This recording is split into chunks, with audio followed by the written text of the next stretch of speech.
श्री बोलिए भगवान की जय। श्री हर हर गंगा के किनारे व्यास नंदन श्री सुखदेव जी हस्तिनापुर राजन परीक्षित को समझा के कहने लगे कि हे राजन परीक्षित, जब बार बार भोलेनाथ जी ने मैया सती जी को समझाने का बड़ा प्रयास किया, लेकिन वो हट पकड़ के रह गई। तो भोलेनाथ ने विचार किया कि वही होगा जो विधि का विधान है। कहा कि यदि आप नहीं मान रही हो तो तैयार हो जाओ, लेकिन साथ में हमारे 2 गढ़ जरूर लिए जाए। 2 गढ़ों को लेकर के सती जी अपने पिता राजा दक्ष के यहाँ कनखल क्षेत्र में पहुंच जाती। किसी ने भी उनसे सही तरह से बात नहीं की। बहुत बुरा लगा। पिताजी तो बिल्कुल नहीं बोले और माँ भी भय के कारण ज्यादा बोल न सकी, और बहनों ने उनकी अनेकों प्रकार से हंसी उड़ाई। सती जी को लगा कि ऐसे अच्छा होता कि हम यहाँ आते ही नहीं। उसी समय जब घर में मन नहीं लगा तो वो यज्ञशाला में पहुंच जाती है। तो क्या देखा कि उस यज्ञ में सभी के लिए स्थान था, लेकिन कहीं भी भोलेनाथ जी के लिए स्थान नहीं था। सती जी सब कुछ सहन कर सकती थी, परंतु वो भोलेनाथ का अपमान सहन न कर सकी। कहने लगी कि हे पिताजी, भोलेनाथ तो स्वयं ही कल्याण के प्रतीक है, और जिस यज्ञ में भोलेनाथ का स्थान नहीं, उस यज्ञ से भला कल्याण हो कैसे सकता है। आप हमारा अपमान कर देते, हम सहन कर लेते, परंतु आपने भोलेनाथ का अपमान करके अच्छा नहीं किया। और आपका ही दिया हुआ ये शरीर है, ये भी उनके लायक नहीं रहा, इसे भी हम नष्ट कर देंगे और वापस इस शरीर से लौट करके कैलाश पर्वत हम नहीं जाएंगे। और उसी समय उन्होंने योगाग्नि को प्रकट किया। तो प्राण त्यागते समय विधाता से एक वरदान मांगा, और वो वरदान क्या था?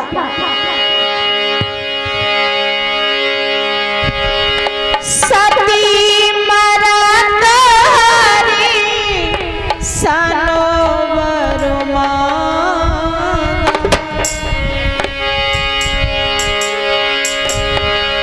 सती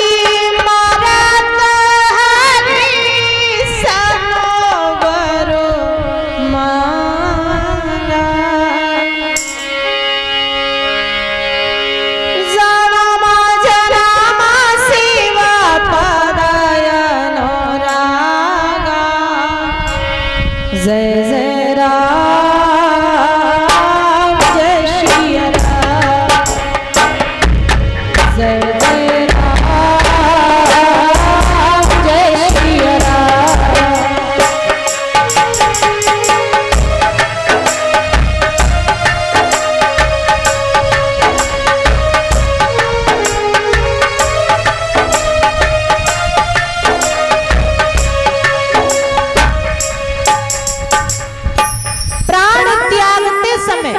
उन्होंने विधाता से यह वरदान मांगा कि जन्म जन्मांतर तक भोलेनाथ के चरणों में हमारा अनुराग प्रेम इसी तरह से बना रहे, और प्राणों का त्याग कर दिया। तो भोलेनाथ जी के जो 2 गढ़ आए थे, उन्होंने यज्ञ का विध्वंस करना प्रारंभ कर दिया। तो प्रभु जी ने कृत्या नाम की राक्षसी को प्रकट कर दिया। उस राक्षसी ने दोनों गढ़ों को मार के भगा दिया। वो भागते हुए भोलेनाथ जी के पास पहुंचे, सारा हाल कह सुनाया। तो भोलेनाथ जी ने क्रोध के आवेश में आकर के अपनी जटा से कुमाल उखाड़ा और जमीन पर पटक दिया, जिससे वीरभद्र नाम का एक गढ़ उत्पन्न हो गया। कहा तुम जाओ और राजा दक्ष के यज्ञ का विध्वंस कर दो और उनका शीश काट करके यज्ञ कुंड में चढ़ा दो। वीरभद्र ने ऐसा ही किया और राजा दक्ष के यज्ञ का विध्वंस कर दिया और उनका शीश काट करके यज्ञ कुंड में चढ़ा दिया। अब जैसे ही यज्ञ कुंड में राजा दक्ष का शीश काट करके चढ़ा दिया, सभी देवता उस अधूरे यज्ञ को देख करके घबरा गए। सभी ने भोलेनाथ जी से क्षमा याचना की, तो भोलेनाथ जी ने बकरे का शीश राजा दक्ष के लगाया और पुनः संजीवनी विद्या से जीवित किया और उस अधूरे यज्ञ को पूर्ण कराया। ये वही बकरा था जो भूदेव नाम का गंधर्व इंद्रदेव के सांप से बकरा बन गया था। उसी का शीश राजा दक्ष ने लगाया और पुनः संजीवनी विद्या से जीवित किया और उस अधूरे यज्ञ को पूर्ण कराया। गोविंद भगवान की जय। इस तरह से ये सती जी ने योगाग्नि में जल करके अपने प्राणों का त्याग किया। गोविंद भगवान की जय। एक भगवान का भजन, उसके बाद आगे को कथा।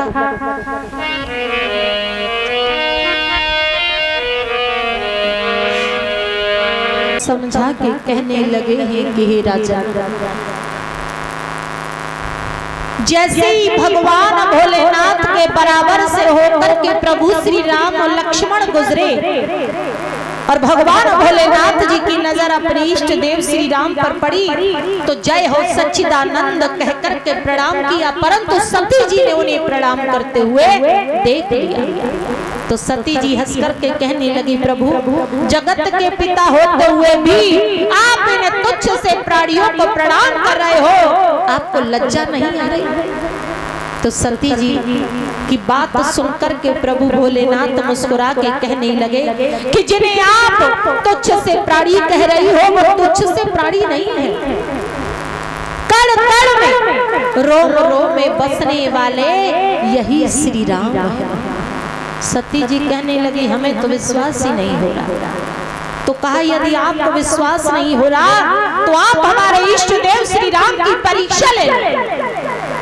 भोलेनाथ ने तो समझाने के लिए कहा, लेकिन सती जी उस बात को बिल्कुल सत्य समझ बैठी और परीक्षा लेने के लिए निकल पड़ी। तो भोलेनाथ ने कहा, सती जी एक बात ध्यान रखना कि आप जिनकी परीक्षा लेने के लिए जा रही हो वो कोई साधारण नहीं है, वो हमारे इष्ट देव श्री राम है। कण कण में रोम रोम में बसने वाले यही श्री राम। इसलिए विवेक का आश्रय छोड़ मत देना। सती जी तो फिर भी नहीं समझ पाई कि कहा क्या और चली तो मन में विचार करने लगी कि हम परीक्षा ले तो ले कैसे। तो उनके मन में विचार आया कि ये सीता जी के वियोग में वन वन भटक रहे हैं, तो क्यों न हम सीता का रूप धारण करके परीक्षा लें। और सती जी ने सीता जी का रूप बना लिया और उस मार्ग पर निकल पड़ी जिस मार्ग से होकर के प्रभु श्री राम और लक्ष्मण जा रहे थे। और उन्हीं के आगे आगे चलने लगी, ये सोच करके, ये विचार करके कि ये देखे हमें पहचानते हैं या नहीं। तो प्रभु श्री राम की नजर जब सती जी पर पड़ी तो मन ही मन मुस्कुरा के प्रभु राम जी कहने लगे कि धन्य है सती जी, आपने सीता जी का रूप तो धारण कर लिया लेकिन आप गुणों को धारण नहीं कर पाई, क्योंकि यदि सीता होती तो सीता कभी राम से आगे चली ही नहीं। और सती जी तो राम जी से आगे आगे चल रही है। नकल करना आसान है, संस्कारों को अपनाना बड़ा कठिन है। कोई दूसरा को देख के लगता है कि ये कितना सुंदर मनुष्य है, क्यों ना हम भी इसकी तरह तैयार हो जाए तो ऐसे ही लगने लगे, लेकिन ऐसा होता है। मनुष्य सुंदर तो संस्कारों से और गुणों से लगता है। भला फैशन से कोई अच्छा लगा या किसी की नकल करने से कभी कोई अच्छा लगा? मनुष्य के चेहरे पर पुराने बुजुर्ग जितने भी आज भी हैं, माताएं हो या पिता तुल्य बुजुर्ग हो, उनके चेहरे पर आज भी वो तेज है जो किसी मेकअप का नहीं है, किसी फैशन का नहीं, वो सिर्फ एक संस्कारों का तेज है। आज भी उनका चेहरा इतना तेजवान है जो आज के समय में युवा पीढ़ी का नहीं है। क्यों? क्योंकि उन्होंने अपने जीवन में संस्कारों को अपनाया है, गुणों को अपनाया है, फैशन और मेकअप को नहीं। तो फिर आज की युवा पीढ़ी कह देती है कि वो उन्होंने तो पुराना दूध और मट्ठा खाया है, तो तुमसे किसने मना किया? जब वीआईपी रहोगे तो बाजारू चीजों का सहारा तो लेना पड़ेगा। पहले के लोगों ने गाय और भैंस घर पाली है तो उन्हें पता है दूध का और घी का महत्व। आज की युवा पीढ़ी काम करना नहीं चाहती तो डेयरी का ही घी और दूध खाएगी, तो चेहरे पर तेज वो थोड़ी रहने वाला है जो संस्कारों का और गुणों का हो या असली चीजों का। फिर तो वो बाजारू चीजों का तो उतना ही देर नजर आता है, फिर कहते मेकअप खराब हो गया। खराब थोड़ी हो गया, जैसे हते वैसे ही निकल आए। नकल कितनी देर तक है, असल तो सामने आना ही है, चाहे जितनी देर हो जाए पर आना तो है। तो मैया सती जी प्रभु राम जी से आगे आगे चल रही है, और जो छल की भक्ति होती है वो हमेशा आगे दौड़ती है, राम को पीछे कर देती है, और जो वास्तविकता में भक्ति होती है वो प्रभु राम को आगे करके और स्वयं पीछे चलती है। तो प्रभु राम जी मुस्कुराने लगे कि तुम भी क्या याद करोगी कि तुम किसी की परीक्षा लेने के लिए आई। तो आगे बढ़ कर प्रभु श्री राम ने पहले तो प्रणाम किया और फिर कहा कि कहो सती जी क्या बात है, भोलेनाथ जी से क्या आपका झगड़ा हो गया है जो आप अकेली भ्रमण कर रही हो? जैसे ये कहा पैरों तले जमीन खिसक गई कि हम तो सीता जी के रूप में हैं और फिर भी इन्होंने हमें पहचान लिया, इसका मतलब यही इष्ट देव श्री राम है। प्रभु राम ने ऐसी माया फैलाई कि चारों तरफ राम ही राम नजर आने लगे। अब तो मैया सती जी घबरा गई और वो नेत्र बंद करके वहीं बैठ गई। बहुत देर बाद जब नेत्रों को खोला तो वहां कुछ भी नहीं थी, सकुचाई हुई भोलेनाथ जी के पास लौट करके आई। वो तेज नहीं था जो परीक्षा लेने से पहले चेहरे पर था, लौट करके आई तो चेहरा दूसरे रंग में बदल गया। तो भोलेनाथ ने कहा कहो सती जी ले आई परीक्षा? तो सती जी कहने लगी हम का कोई परीक्षा लेने गए थे कि सुनो, और कहा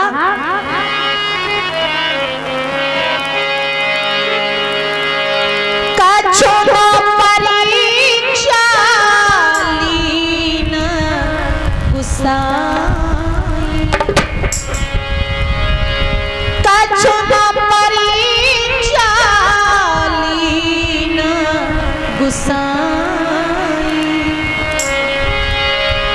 कीन प्रणाम तुम्हारी ही नाही, जय जय राम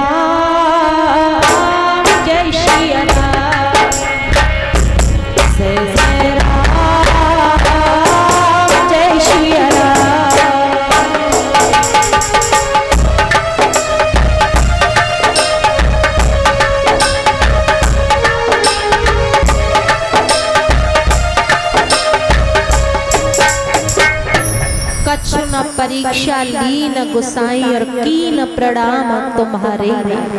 हमने आपके इष्ट देव श्री राम की कोई परीक्षा नहीं, आपकी तरह प्रणाम किया और चले आए। जब वो झूठ उनके चेहरे से स्पष्ट झलक रहा था जिसे वो चाहकर भी छिपा नहीं पा रही थी। एक दो जगह तो माताएं बहुत जल्दी झूठ बोल देती हैं, बिल्कुल सोचने की जरूरत ही नहीं। कौन कौन सी जगह? पहली अपने मायके की बात, आज भी और पहले भी मायके से मिले हो 100 रुपया बताने 1000 रुपया, बाकी 900 अपनी जेब से मिला देंगे। लेकिन मानो 100 न बताए चार का चूहो जाए। साड़ी भी ना मिले कबू कबू तो रास्ते से ही खरीद लेते हैं, पर बात खराब ना हो जाए। दूसरा अपने बच्चों के मामले में, बेटी या बेटा। आपने देखा होगा कभी किसी बेटी के अवगुण उसके मायके में कभी पता नहीं लग पाता कि बेटी में क्या कमी है, और ससुराल पहुंचते ही दूसरे दिन पता चल जाता है कि बेटी में क्या क्या कमी है। लेकिन क्या कभी किसी माँ के घर किसी बेटी की कमी पता चली? नहीं, न बेटे की पता चलेगी। आप वो यही कहेंगे कि जब दुनिया में अगर सबसे अच्छा कोई पुत्र है तो वो मेरा है। इतना सीधो, इतना बहु भले ही खराब हो चलेगा, लेकिन मानो बेटा बहुत अच्छा है। चाहे उनको बेटा रोजाना दूसरे को खोपड़ा फोड़ के आता, पर बहुत सीधा है। बेटी बहुत ही अच्छी है। तो ये दो जगह माताएं बिल्कुल झूठ बोलते हैं, चाहे कुछ भी हो, एक मायके की बात, एक अपनी संतान की बात। ऐसा आज मैया सती जी ने कहा कि हमने आपके इष्ट देव श्री राम की कोई परीक्षा नहीं, आपकी तरह प्रणाम किया और चले आए, जबकि वो झूठ उनके चेहरे से स्पष्ट झलक रहा, वो चाहकर भी छिपा नहीं पाए। तो भोलेनाथ जी ने नेत्र बंद किए तो क्या देखा कि सती जी जो कुछ भी कह रही थी वो सब कुछ गलत। जो रोजाना झूठ बोले ना, वो झूठ को सच और सच को झूठ बना देती, उसके चेहरे से पता ही नहीं लगता। लेकिन जो कभी कभी झूठ बोले, उसका हाथ पैर चेहरे का रंग बता देता है कि ये झूठ बोल रहा है। तो ऐसा ही हाल हुआ मैया सती जी का। तो भोलेनाथ ने उसी समय एक संकल्प किया, और वो संकल्प क्या था?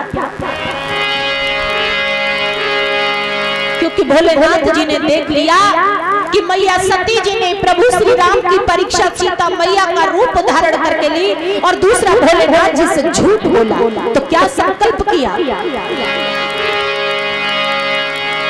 शिव संकल्प की मन माही,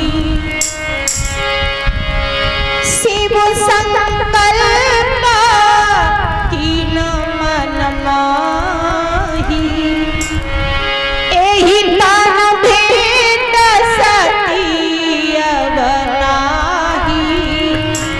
जय जय राम, जय श्री राम, जय जय राम,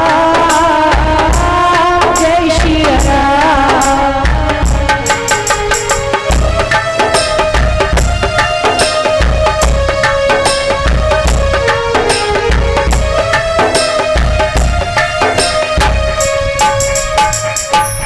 दोबारा इस शरीर से सती जी से भेंट कदापि नहीं हुई। आकाशवाणी हुई कि धन्य है भोलेनाथ, आपका संकल्प अमर रहे। ऐसी संकल्प क्यों किया भोलेनाथ ने? क्योंकि यदि भोलेनाथ मैया सती जी को उसी रूप में अपना लेते, पत्नी रूप में स्वीकार कर लेते, तो इस संसार से माँ और पुत्र का रिश्ता ही समाप्त हो जाता। क्योंकि कुछ क्षण के लिए उन्होंने सीता जी का रूप जो धारण किया था, और भगवान भोलेनाथ सीता जी को माँ के बराबर मानते हैं, तो उन्हें लगा कि अब वापस यदि सती जी को हम अपना लेते हैं तो इस संसार से माँ और पुत्र का रिश्ता ही समाप्त हो जाएगा। उस मर्यादा को बरकरार रखने के लिए भोलेनाथ जी ने ऐसा संकल्प किया। आकाशवाणी हुई कि धन्य है भोलेनाथ, आपका संकल्प अमर रहे। यह आकाशवाणी सुनकर के सती जी समझ गए कि लगता है मेरी गलती, मेरी भूल इतनी बड़ी है कि भोलेनाथ जी ने मेरा त्याग कर दिया। लेकिन गलती इतनी बड़ी थी कि सामने खड़े होकर के पूछ भी तो नहीं सकती थी, मौन रही, क्योंकि उन्हें एहसास है कि हमने भूल ही इतनी बड़ी की है कि पूछना ठीक नहीं है। उसी समय भोलेनाथ वहां से चल करके आ गए कैलाश पर्वत पर। लेकिन मैया सती जी के मन में बड़ी विडंबना है, एक अजीब सी मन में व्याकुलता है जिसे चाहकर भी वो किसी से व्यक्त नहीं कर पा रही। परंतु भोलेनाथ उसे समझ रहे हैं, पर सामने प्रत्यक्ष में वो भी नहीं कहना चाहते। मौन रहे, वार्तालाप हुआ, और देखते ही देखते भोलेनाथ ने प्रभु से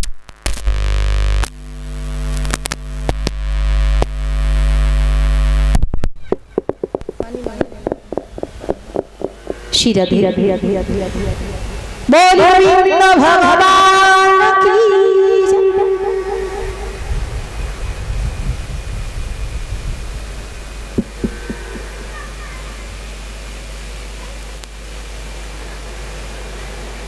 देखते ही देखते भोलेनाथ ने प्रभु श्री राम जी का ध्यान किया और देखते ही देखते वो समाधि में लीन हो गए। भोलेनाथ जी की समाधि कोई ऐसी वैसी समाधि नहीं थी जो हाल लग जाए और हाल खुल जाए। एक बार लग गई, हजारों सालों के बाद ही खुलती थी। अब तो मैया का रो रो करके बहुत बुरा हाल है। इसी तरह से रोते बिलखते 87,000 साल गुजर गए। तब जाकर के भोलेनाथ जी ने अपनी समाधि को खोला तो मैया सती जी दौड़ करके आई, लेकिन भोलेनाथ ने अपने बराबर से आसन उठाया और उठा करके सामने डाल दिया। बदला हुआ आसन देख करके मैया सती जी समझ गई, बोली फिर भी नहीं, बैठ गई। वार्तालाप होने लगा तो क्या देखा कि अनेक देवता सज धज के अपने अपने विमानों में बैठ करके कैलाश पर्वत से होकर के गुजर रहे। तो सती जी कहने लगी कि प्रभु ये सभी देवता कहाँ जा रहे हैं? तो कहा कि हे सती जी, आपके पिता राजा दक्ष ने कनखल क्षेत्र में एक यज्ञ रचाया है, उसी यज्ञ में ये सभी देवगण जा रहे हैं। तो कहा प्रभु फिर आप? तो भोलेनाथ ने कहा कि हमें तो बुलाया ही नहीं है, तो हम जाएं कैसे? अच्छा, इन देवताओं को भी ये बात मालूम थी कि भोलेनाथ को बुलाया नहीं है, तो जानबूझ के अपने अपने विमानों में बैठ करके कैलाश पर्वत से ही गुजरे। क्यों? क्योंकि उन्हें मालूम था कि राजा दक्ष ने भोलेनाथ को नहीं बुलाया। तो जानबूझ के उधर से ही निकले अपने अपने विमान लेकर के। कोई ऐसा तो था नहीं कि रेल की पटरी उधर से ही बनी हो तो जबरदस्ती कैलाश पर्वत से ही जाना पड़े, नहीं। लेकिन वो तो फिर भी गए। क्यों? क्योंकि वो भोलेनाथ को ये दिखाना चाहते थे कि देखो तुम्हें नहीं बुलाया और हमें बुलाया और हम जा रहे हैं। और ये बात उस समय की नहीं, आज भी लोगों की बड़ी आदत खराब है। जब मालूम पड़ जाए ना कि किसी को नहीं बुलाया तो जानबूझ के तैयार होकर उसी के घर जाएंगे और दरवाजा खटखटाएंगे, और जैसे ही दरवाजा खोलेंगे तो क्या कहेंगे? अरे अभी तक तुम तैयार नहीं हुए? तो वो पूछेंगे क्यों? क्यों उनके यहाँ से निमंत्रण में जा रहे हैं ना, आज दावत है उनके घर। तो वो कहेंगे नहीं नहीं हम नहीं जा रहे। तो कहेंगे क्यों नहीं जा रहे? तुम तो इतने खास हो, फिर क्यों नहीं जा रहे? तो वो कहेंगे नहीं नहीं हमारा मन नहीं। क्यों नहीं मन है? अब वो कैसे कहते हैं कि हमें नौतई ना दो तो हम कैसे जाएं? और यही कहलावाने आए हैं। तो जब वो नहीं मानेंगे कि नहीं जरूर चलना होगा तो वो कहेंगे कैसे जाएं भाई, निमंत्रण नहीं दिया। तो क्या कहेंगे? अरे ये कैसे हो गया? हमें तो ये मालूम था कि हमारे लिए निमंत्रण नहीं आएगा, लेकिन तुम तो बड़े खास थे, तो तुम्हारे लिए तो अब अगर तुम्हारे लिए नहीं आया ना तो जाएंगे हम भी नहीं। तुम मना कर दो तो हम नहीं जा रहे। अब बताओ ऐसा कौन है जो मना कर दे कि ना तुम मत जाओ? तो वो कहेंगे नहीं नहीं तुम चले जाओ, हमारे लिए नहीं आया तो कोई बात नहीं। तो ये क्या है? ये जलन की भावना, जानबूझ के दूसरों के ऊपर नमक छिड़कने लोग चले ही जाते हैं। ऐसा ही हुआ देवताओं का, जानबूझ के कैलाश पर्वत से गुजरे क्योंकि उन्हें अच्छी तरह मालूम था कि प्रभु भोलेनाथ को नहीं बुलाया गया। तो मैया सती जी ने कहा कि लगता है हमारे पिताजी से बड़ी भूल हो गई जो उन्होंने आपको नहीं बुलाया, और यदि आपको नहीं बुलाया तो कोई बात नहीं, परंतु आप हमें हमारे पीहर भेज दीजिएगा, क्योंकि आज हमें अपनी माँ और बहनों की बहुत याद आ रही है। तो भोलेनाथ ने कहा कि देखो सती जी, बिन बुलाए मेहमान का सम्मान नहीं होता, इसलिए आप वहां मत जाइए, क्योंकि कभी कभी किसी प्रतिष्ठित का और जब अपनों के द्वारा अपमान होता है तो वो तत्काल उसकी मृत्यु का कारण बन जाता है। और समझा के भोलेनाथ बोले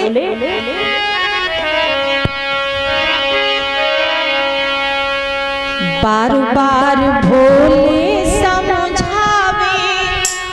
और सुन लो सती हमार, पीहर को जाओ मती आदर